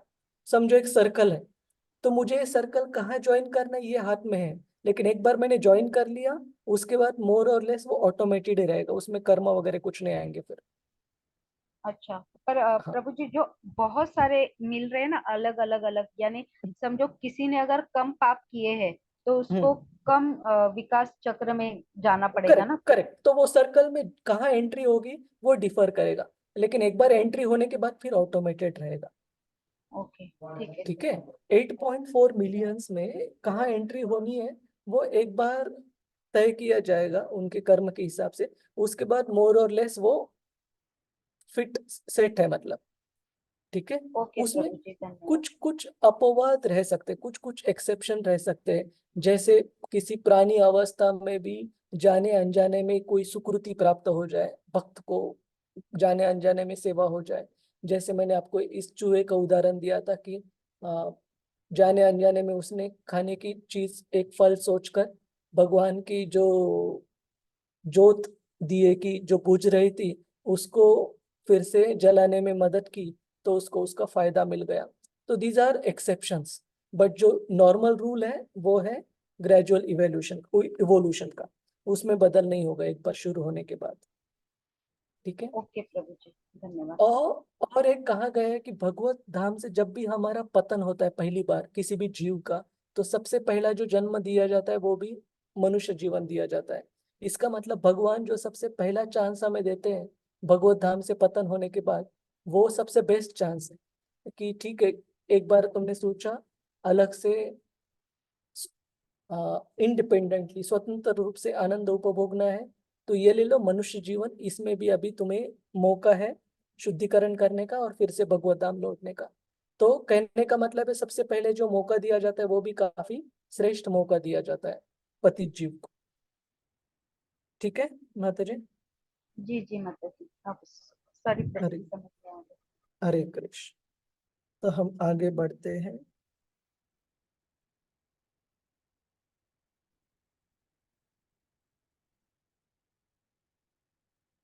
और आगे चलकर श्रील प्रभुपाद जी लिखते हैं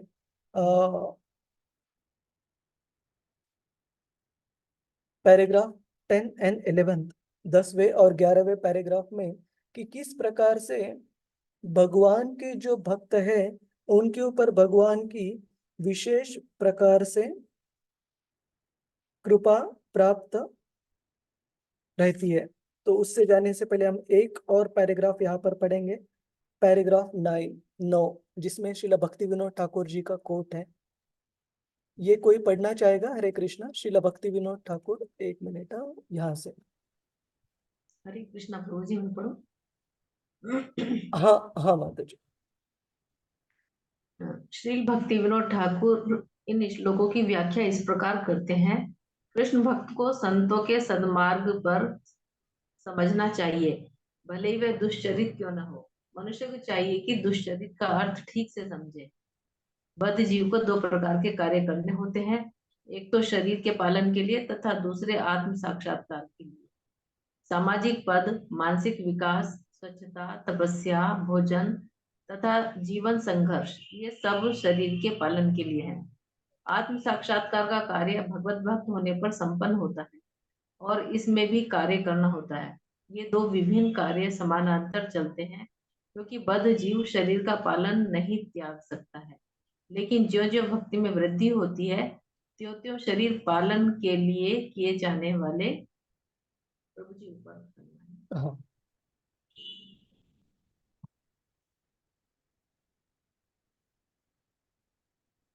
किए जाने वाले कार्य पर किए जाने वाले कार्य घटने लगते हैं। जब तक भक्ति का अनुपात सही बिंदु तक नहीं पहुंच जाता तब तक यदा कदा सांसारिकता का प्रदर्शन हो ही जाता है। लेकिन इस बात को ध्यान में रखना चाहिए कि ऐसी सांसारिकता अधिक काल तक नहीं चल पाती, क्योंकि भगवत कृपा से ऐसी अपूर्णताएं शीघ्र ही समाप्त हो जाती हैं। अतः भक्ति का मार्ग ही एकमात्र सही मार्ग है। यदि मनुष्य सही मार्ग पर रहे तो यदा कदा सांसारिकता के आ जाने से आत्म साक्षात्कार की प्रगति में रुकावट नहीं आती। हरे कृष्णा प्रभु जी। धन्यवाद। तो यहाँ पर श्रील भक्ति विनोद ठाकुर कह रहे हैं कि एक भक्त के लिए दोनों तरीके की जो जिम्मेदारियां हैं उनको अच्छे से निभाना बहुत बहुत जरूरी है। एक तो है हमारे इस शरीर को मेंटेन करने के लिए, शरीर का भरण पोषण, हमारे कुटुंब का भरण पोषण करने के लिए जो भी जिम्मेदारियां है वो भौतिक संसार में रहने की वजह से आने वाली जिम्मेदारियां है। एक भक्त के लिए वो भी सेवा ही बन जाती है, लेकिन बाहरी रूप से देखा जाए तो भौतिक जिम्मेदारियां। और दूसरी है आत्म साक्षात्कार से जुड़ी जो जिम्मेदारियां है उनका भी पालन करना एक भक्त के लिए बहुत जरूरी है। तो श्रील भक्ति विनोद ठाकुर कहते हैं कि कभी बाहरी रूप से हमें कोई भक्त अगर भौतिक कार्यों में भी जुटा है, अपने शरीर को भरण पोषण करने के लिए, कुटुंब का भरण पोषण करने के लिए, कभी उनको ये ऐसे नहीं समझना चाहिए कि अरे ये तो पतित है करके। क्यों? क्योंकि ये दोनों जिम्मेदारियां अच्छे से संभालना बहुत बहुत जरूरी है। जब तक भगवान कृष्ण की कृपा से हमें इन भौतिक जिम्मेदारियों से भगवान छुटकारा नहीं देते सारे, तब तक हमें इनको अच्छे से पालन करना बहुत बहुत जरूरी है। और आगे चलकर बताया गया है कि किस प्रकार से भगवान कृष्ण अपने भक्तों के ऊपर विशेष प्रकार से हमेशा कृपा रखते हैं। जो भी उनसे किसी भी नवविधा भक्ति में से किसी भी एक प्रकार की भक्ति के माध्यम से भी जुड़े क्यों ना हो, भगवान उन पर विशेष प्रकार से अपनी कृपा रखते हैं। और जो श्लोक रेफरेंस दिया है अनुवाद में वो है 9.30 9.31 अपि चेत्सु दुराचारो भजते माम अनन्य भाव। एक मिनट, वो श्लोक किसी के सामने भगवत गीता है, वो श्लोक पढ़ सकते हैं 9:30 9:31।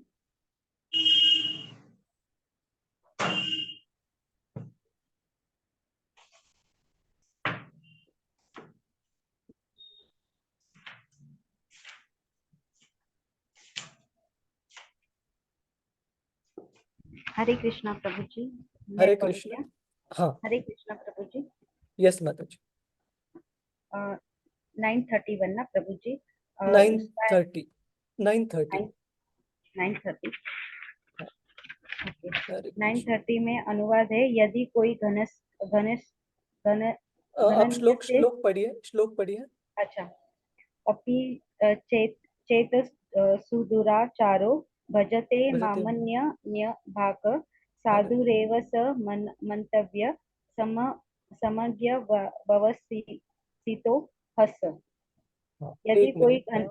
अगण्य से भी अगण्य कर्म करता है, किंतु यदि वह भक्ति में रत रहता है तो उसे साधु मानना चाहिए, क्योंकि वह अपने संकल्प में अड़िग रहता है। हाँ, तो यहाँ पर कहा गया है दुराचार मतलब कोई ऐसे कार्य करना जो कि भक्ति के तत्वों के अनुकूल कंसिस्टेंट नहीं हो। सुदुराचारों का मतलब उससे भी एकदम गया गुजरा। तो भक्ति के मार्ग पर होने के बाद भी किसी से कोई गड़बड़ हो भी जाती है, हमने कभी भी समझना चाहिए कि ये भगवान के बीच में है और उस भक्त के बीच में है। लेकिन कभी भी हम जब तक वो व्यक्ति भक्ति अच्छे से पालन कर रहा हो, भक्ति को छोड़ नहीं दे रहा हो, तब तक हमने कभी उसको जज नहीं करना चाहिए। ये समझना चाहिए कि ये जो भी उस व्यक्ति के अनर्थों की वजह से जो भी कोई गलत कार्य हो रहे हैं या हो गए, भगवान जल्दी ही उस व्यक्ति को क्या करेंगे, सम्यक व्यवसितो ही सह, जल्दी से जल्दी उस अनर्थ को दुरुस्त कर कर उस व्यक्ति को सम्यक व्यवस्थितो मतलब Krishna will soon very quickly reinstate that person. उनको सही मार्ग पर भगवान जरूर जल्दी से जल्दी लेकर आएंगे, जब तक वो व्यक्ति भक्ति से जुड़ा है, जब तक वो व्यक्ति भक्ति को त्याग नहीं रहा है। तो कभी भी हमने जज नहीं करना है, और भगवान कृष्ण की कृपा तब तक उस व्यक्ति पर बनी रहेगी if he is engaged in devotional service. अगर वो भक्ति में जुड़े हैं तब भगवान उनको जरूर दुरुस्त करेंगे जल्दी से जल्दी और उनको भक्ति में स्थित करेंगे। तो कभी भी हमने ऐसे कहा जाता है कि every sinner has a future and every saint has a past. इसका मतलब है कि हर किसी पापी व्यक्ति का भी भविष्य है, कभी ना कभी भगवान की कृपा से, भगवान की भक्तों की कृपा से उसको जरूर भक्ति का मार्ग प्राप्त हो जाएगा। और हर एक साधु व्यक्ति का भी इतिहास है, पास्ट है। तो कभी उनको हमने जज नहीं करना चाहिए कि जैसे वाल्मीकि जिन्होंने रामायण रचित किया कि अरे ये तो पहले हाईवे रॉबर थे, तो ऐसे अगर हम उनके बारे में सोचते हैं तो ये गलत है। क्यों? पहले जो हुआ वो हुआ, वो भगवान के बीच में, उनके बीच में। अभी क्या है, वो अभी स्तर क्या है उनका भक्ति में, उस स्तर पर हमने उनको हमारे हमारा आदर सत्कार, उनको सम्मान प्रदान करना चाहिए।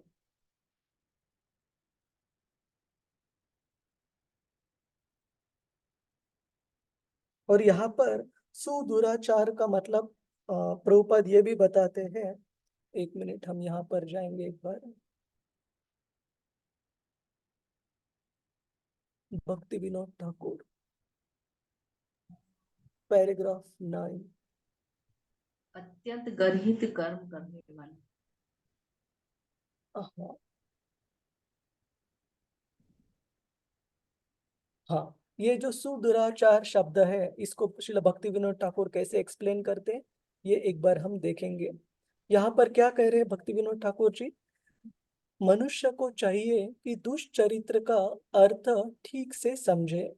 बद्ध जीव को दो प्रकार के कार्य करने होते हैं, एक तो शरीर के पालन के लिए किए हुए कार्य, दूसरे हैं आत्म साक्षात्कार के लिए किए हुए कार्य। तो उनका कहना है कि कभी कभी इन दोनों कार्यों में बैलेंस करते वक्त कभी कभी किसी भक्त से गड़बड़ भी होता होगा, लेकिन आप उस गड़बड़ की बेसिस पर, आधार पर उस भक्त को कृपया जज मत कीजिए।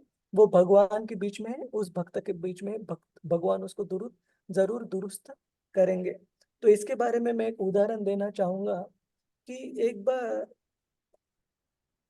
अंतरराष्ट्रीय कृष्ण भावना संघ के पाश्चात्य देश में किसी मंदिर में एक भक्त ने कुछ तो गड़बड़ की कार्य की, अभी एग्जैक्ट याद नहीं मुझे कि क्या कार्य की, लेकिन हो सकता है, पता नहीं, वो शायद मंदिर की लक्ष्मी लेकर गए होंगे या कुछ गलत काम किया जो कि भक्ति के अनुसार नहीं है।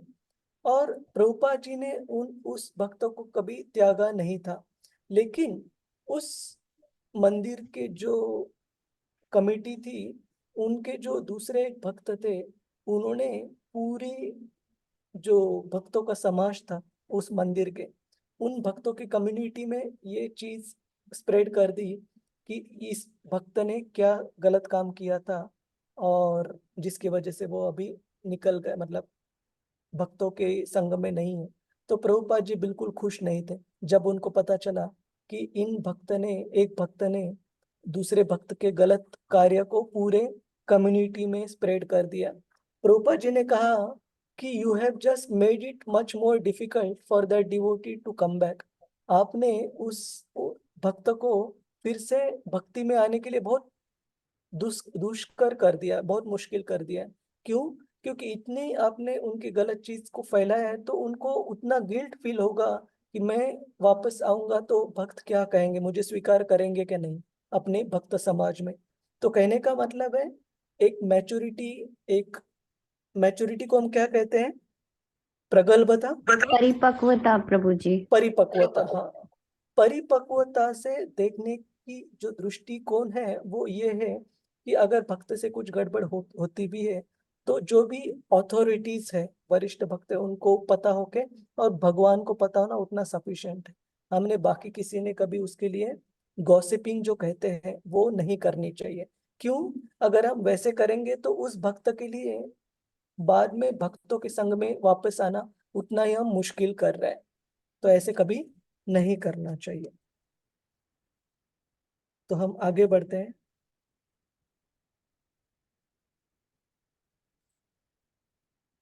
और आगे श्रील प्रभुपाद जी बताते हैं तात्पर्य में कि किस प्रकार से भगवान के नवविधा भक्ति में जुड़े हुए, किसी प्रकार से भी भक्ति में जुड़े हुए जो भक्त हैं उनको भगवान विशेष रूप से अपनी कृपा प्रदान करते हैं।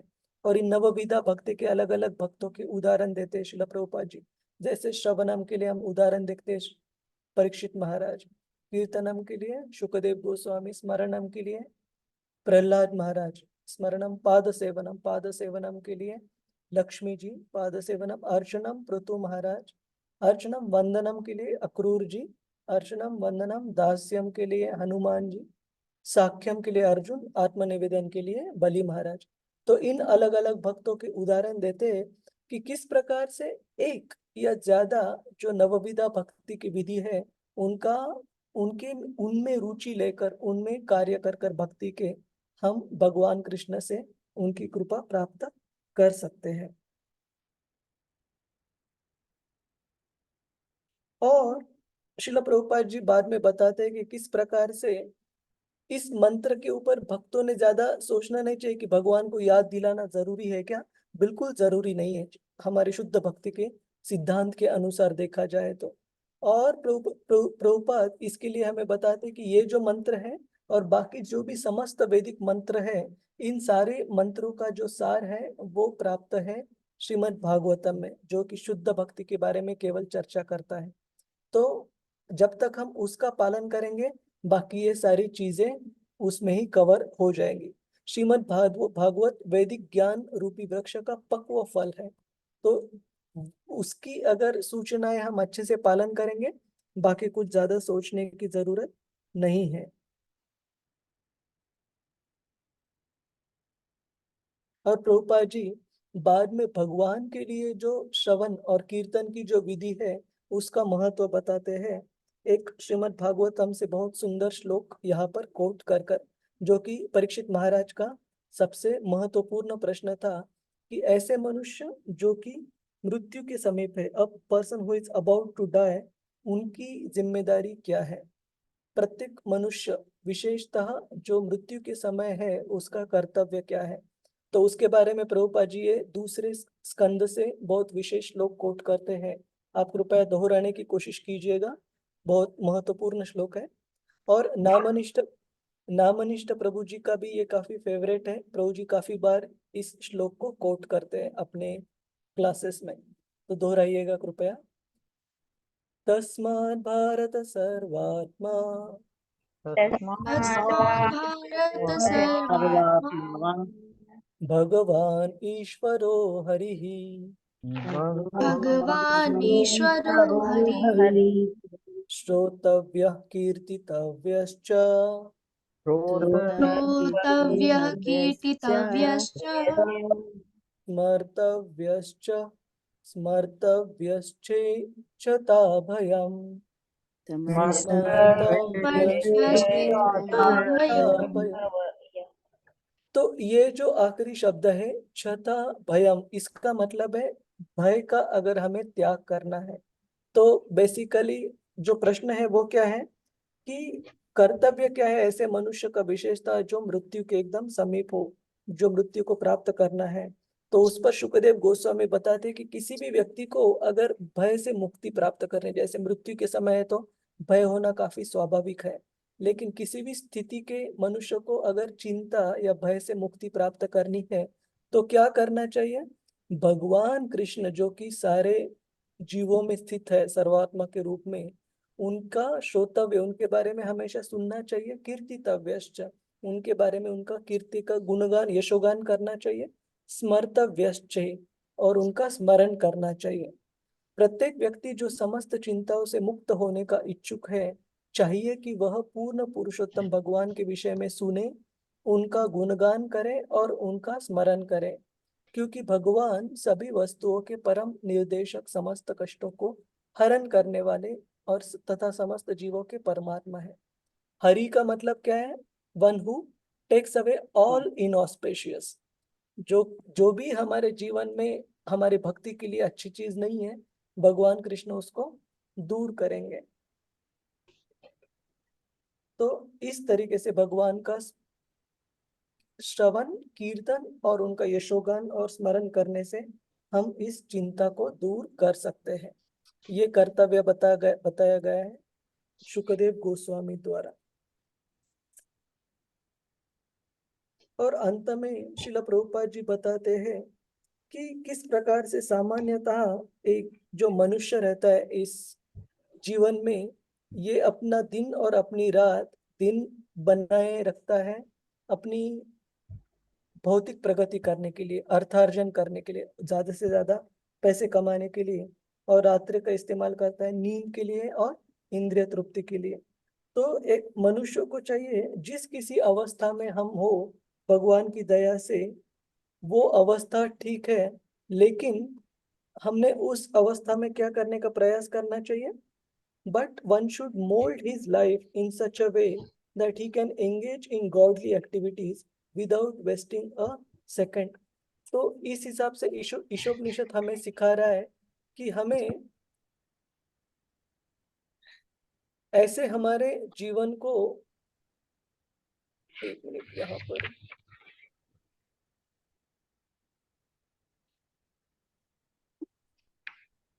इस प्रकार से हमने अपने जीवन को ढालना चाहिए, मोल्ड करना चाहिए कि हमारा जो समय है, जिस किसी स्थिति में हम क्यों ना हो, उस स्थिति में हम भगवान के दैवी कार्यकलापों में, उनकी सेवा में जुड़े रहे।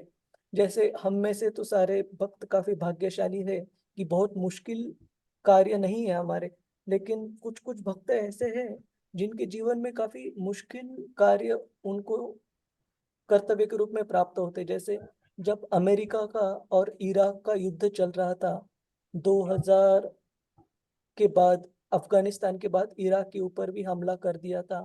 तो उस हमले में अमेरिका के जो सैनिक थे जो इराक में कार्यरत थे, उनमें हमारे कुछ दीक्षित भक्त भी थे। तो एक भक्त की तो जो डायरी उन्होंने लिखी थी वो भी काफी उस वक्त प्रचलित हुई थी। इमेजिन कीजिए कितना मुश्किल है युद्धजन्य स्थिति में रहकर, जहाँ की रोज आप एकदम होस्टाइल टेरिटरी में रह रहे हो, शत्रु की प्रदेश में रह रहे हो, और किसी भी क्षण जान जा सकती है आप। ऐसे समय पर प्रतिदिन हमारे कृष्ण भावना की जो साधना है, हरे कृष्ण महामंत्र का जो जप है, उसका पालन करना, भगवत गीता पढ़ना और कृष्ण भावना के कार्यों को, तत्वों को न भूलना अपने दिन प्रतिदिन जीवन में बहुत मुश्किल है। तो कहने का मतलब है कि ये ईशोपनिषद की शिक्षा है। और हमारा और एक श्लोक बचता है, आखिरी श्लोक 18वां, वो हम कल एक बार कवर करेंगे। लेकिन प्रभुपाद जी उसमें बताते हैं कि ईशोपनिषद का अर्थ क्या है। प्रभुपाद जी ने इंट्रोडक्शन में भी बताया था। ईश मतलब पूर्ण पुरुषोत्तम भगवान कृष्ण, और उप उप का मतलब है पास, भगवान के पास जाना। जैसे उपवास, उपवास का मतलब है शरीर की जो जरूरत है उसको कम करना और भगवान के पास में निवास करना, वास करना, उनके भक्ति के कार्य कर कर। उसी प्रकार से उपनिषद का मतलब है वो तत्व, वो निर्देश जो कि हमें ईश भगवान के उपनिषद, उनके पास जाने में मदद करते हो। तो ये जो सारी प्रार्थनाएं हैं, ये जो सारे निर्देश हैं, वो हमें केवल और केवल भगवान के पास कैसे जाए, इसके लिए हमें प्रेरित करते हैं। तो कुछ कुछ ईशोपनिषद के श्लोक, जैसे हमने 17वां श्लोक देखा, अगर आप अनुवाद देखेंगे तो आपको एकदम भक्ति के अनुरूप एग्जैक्टली नहीं दिखेगा, लेकिन इसी के लिए हमें आचार्यों की जो टिप्पणियां हैं उन श्लोकों पर, उस पर ध्यान देना चाहिए। और ये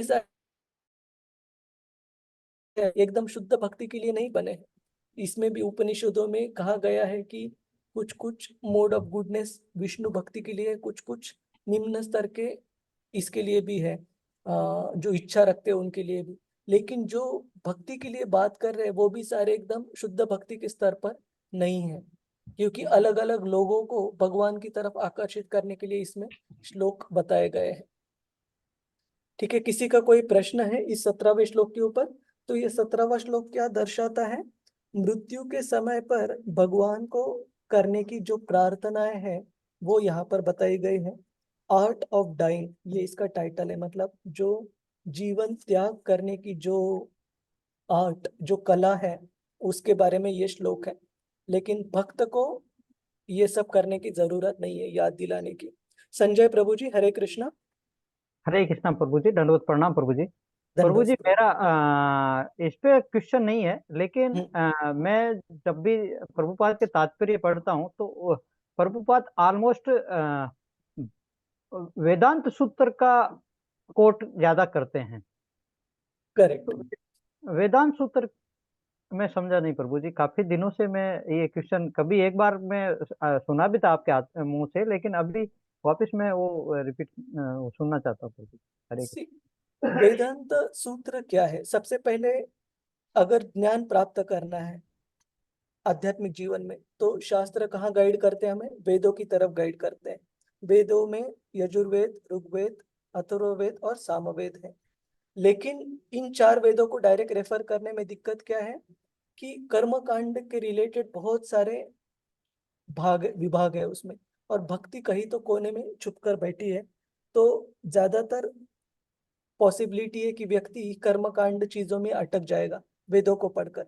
इसलिए व्यासदेव जी ने क्या किया, वेदांत सूत्र लिखे जिसमें कि समरी दी, जो कि इसेंस है, सारे वेदों का जो सार है वो सार प्रदान किया श्रील व्यासदेव जी ने। जैसे कि वेदांत सूत्रों में व्याख्याएं नहीं है, पूरे श्लोक नहीं है, एफोरिज्म्स। एफोरिज्म्स मतलब छोटी सी लाइन दी गई है। जैसे एक छोटी सी लाइन कोट करता हूं, अथा तो ब्रह्म जिज्ञासा, ये वेदांत सूत्र से लिया गया है। इसका मतलब क्या है? एक्सप्लेनेशन काफी बड़ा है। अथ, अथ मतलब नाउ। अभी हमें मनुष्य जीवन प्राप्त हुआ है, तो हमें भगवान के बारे में जिज्ञासा करनी चाहिए, जानना चाहिए। उसी प्रकार से कहा गया है जन्मादि अस्य यतः, यह भी वेदांत सूत्र से। इसका मतलब है कि वो भगवान कृष्ण जिनसे कि पूरे सृष्टि का निर्माण हुआ है, उनको मैं प्रणाम कर रहा हूँ, उनको मैं अपना आदर प्रणाम प्रस्तुत कर रहा हूँ। तो ये सारे वेदों का जो सार है, व्यासदेव ने समरी पूरी वेदांत सूत्रों में दी, जो कि ज्यादा नहीं है, गिन के अराउंड 500 सूत्र हैं छोटे छोटे। जैसे जन्माद्यस्य यतः, अथा तो ब्रह्म जिज्ञासा, इस प्रकार के छोटे छोटे 500 सूत्र हैं। लेकिन उसमें दिक्कत यह है कि वेदांत सूत्र ऐसे पढ़कर समझना सामान्य मनुष्य के लिए काफी मुश्किल है।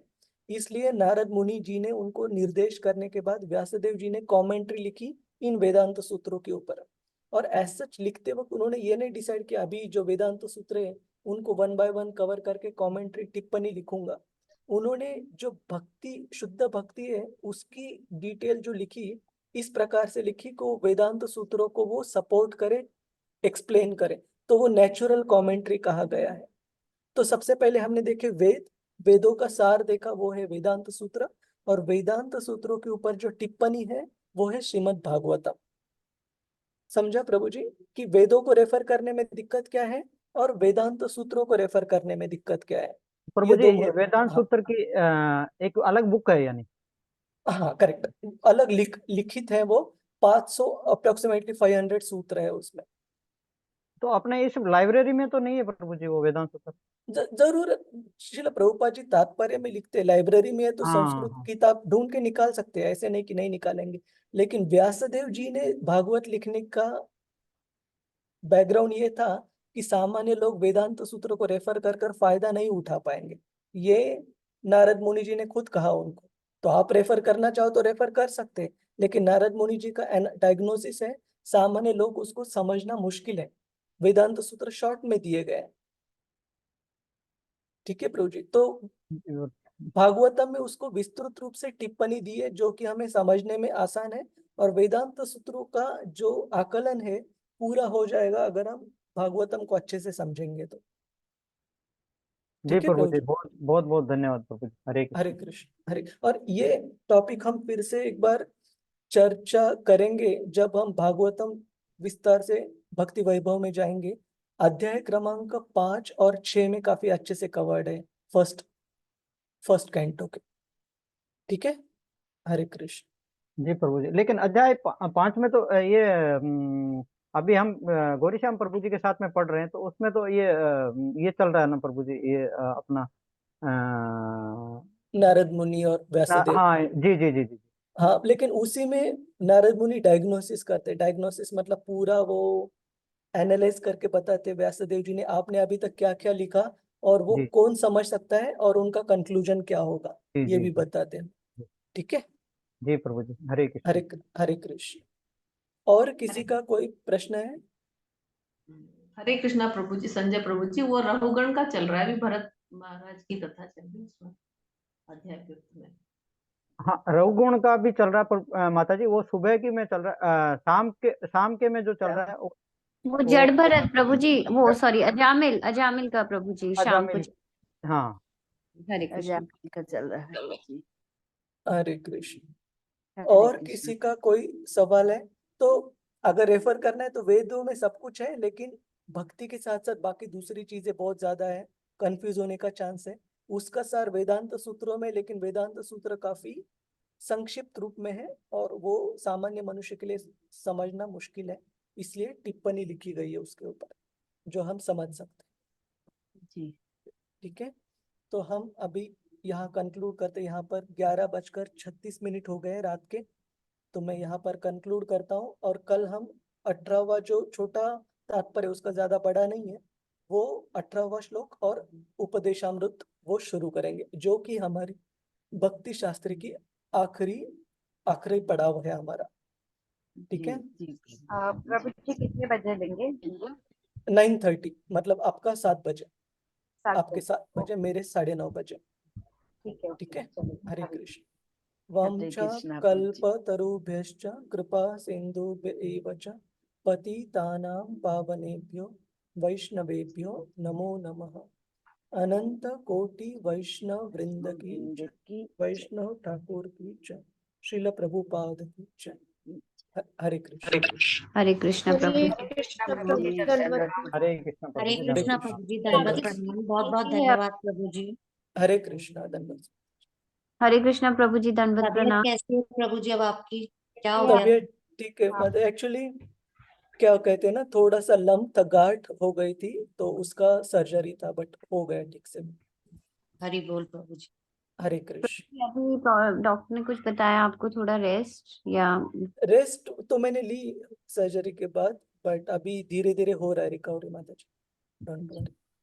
प्लीज बस टेक। ठीक है, आराम कीजिए, ज्यादा से ज्यादा, हाँ हाँ ज्यादा से ज्यादा आराम कीजिए। आप हाँ हाँ ट्रैवलिंग स्टार्ट किया आपने ना, मंदिर जाना है हाँ इधर। हाँ माता जी। एंड प्रभु जी एक रिक्वेस्ट है प्लीज।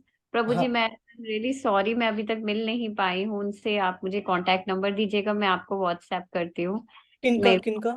आपके इन लॉज से मिलने अच्छा, के लिए। इन लॉ से, ठीक है, चलेगा। मतलब मैं mother in law is always, मतलब एवरी मॉर्निंग आती है वो, मैं दे दूंगा आपको नंबर। प्रभु जी मैं सबको देखती हूँ, लेकिन मेरे को ना हिम्मत नहीं होती किसके पास जाके किसके पूछूं। पूछ, मैं हाँ बताता हूँ आपको। ठीक है, जी। हरे कृष्ण। हरे हरे कृष्णा कृष्ण, प्रभु जी, दंडवत। दंडवत। हरे हरे कृष्ण।